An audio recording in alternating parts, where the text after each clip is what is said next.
Sun Eater a un alter assez unique dans My Hero Academia, mais évidemment, comme d'habitude, tout n'a pas de sens.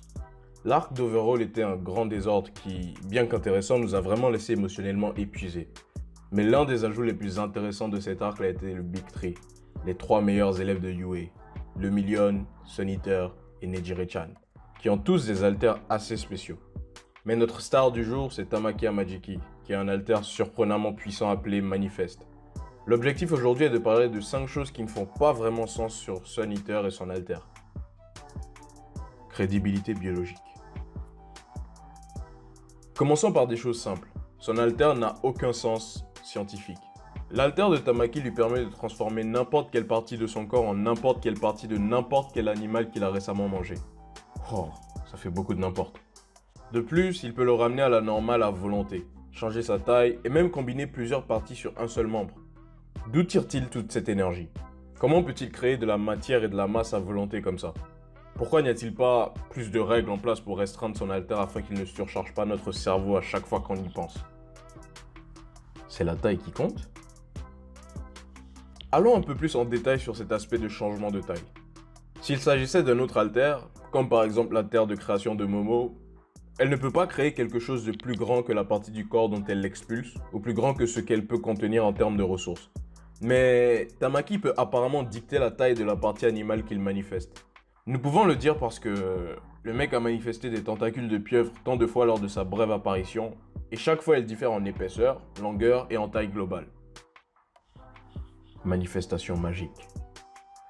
Sun Eater peut manifester la patte d'un poulet à la place de sa main. Compris. Ensuite, il peut manifester une armure de crustacé sur la patte du poulet pour lui donner une armure et la rendre plus forte. Jusqu'à là, on suit encore. Enfin, il peut aussi placer des ventouses de pieuvre sur l'armure, ce qui lui donne une meilleure prise. En bref, ce qu'il faut comprendre, c'est que Tamaki peut manifester des choses les unes sur les autres, apparemment à l'infini. C'est absurde. Ce qui aurait été un peu moins puissant mais plus réaliste, c'est s'il devait combiner ces aspects de manière créative.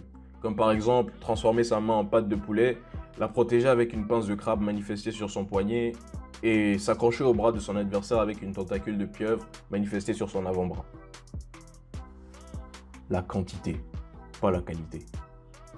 Il a été dit très tôt que Sun Eater doit être en train de digérer une partie de l'animal qu'il veut manifester pour que son alter fonctionne.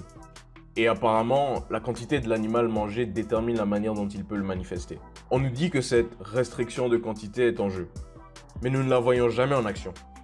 En fait, le mec ne mange qu'un peu d'espadon que lui a donné Fat Gum, et est en quelque sorte capable de manifester le poisson entier à la place de son bras tout en sauvant Aizawa. De plus, les composants de la nourriture jouent-elles un rôle? Par exemple, s'il mange du pain, peut-il faire pousser des tiges de blé sur ses bras? Crystalman. En parlant de la technique de cristal de Tamaki, comment est-ce que c'est possible? Il peut manifester des parties animales et végétales, d'accord. Mais il peut aussi manifester des minéraux et des matières inorganiques tant qu'il les mange?